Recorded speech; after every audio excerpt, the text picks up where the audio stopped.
If you look at what happened to Richard Nixon, which I, of course, did not understand at all, Richard Nixon was taken out by the FBI and CIA, and with the help of Bob Woodward, who was a Washington Post reporter who had been a naval intelligence officer working in the White House, working in the Nixon White House.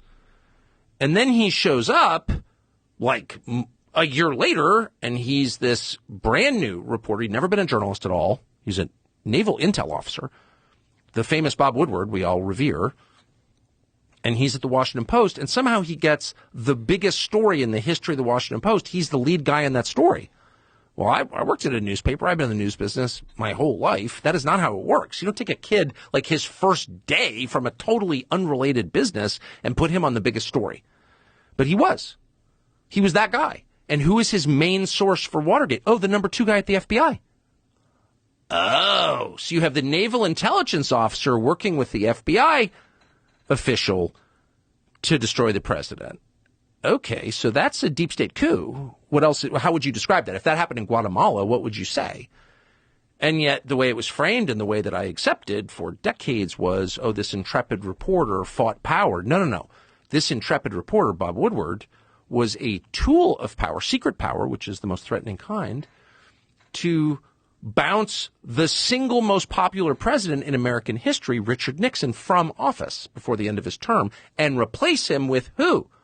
Oh, Gerald Ford, who sat on the Warren Commission. Now, how did Gerald Ford get to be Richard Nixon's vice president? Well, because Carl Albert, the Democrat Speaker of the House, told him, you must choose him. We will only confirm him when they sent the actual elected vice president away for tax evasion, Spiro Agnew of Maryland. So you have a complete setup, like an Gerald Ford, the only unelected president in American history, actually sat on the Warren Commission. Something else that I accepted at face value until I looked at it and I was like, that's completely insane. You didn't want to interview Jack Ruby in your investigation of the assassination? Okay, you're fake. Yeah, he was on the Warren Commission. And so, sorry for the long story, but the point is, like that happened in front of all of us, but the way it was framed cloaked the obvious reality of it. The people who broke into the Watergate office building, from which the name is taken, Watergate, I think it was 6 of them or 7 of them, all but one was a CIA employee.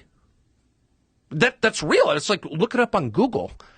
So the whole thing, Richard Nixon was elected by more votes than any president in American history in the 1972 election.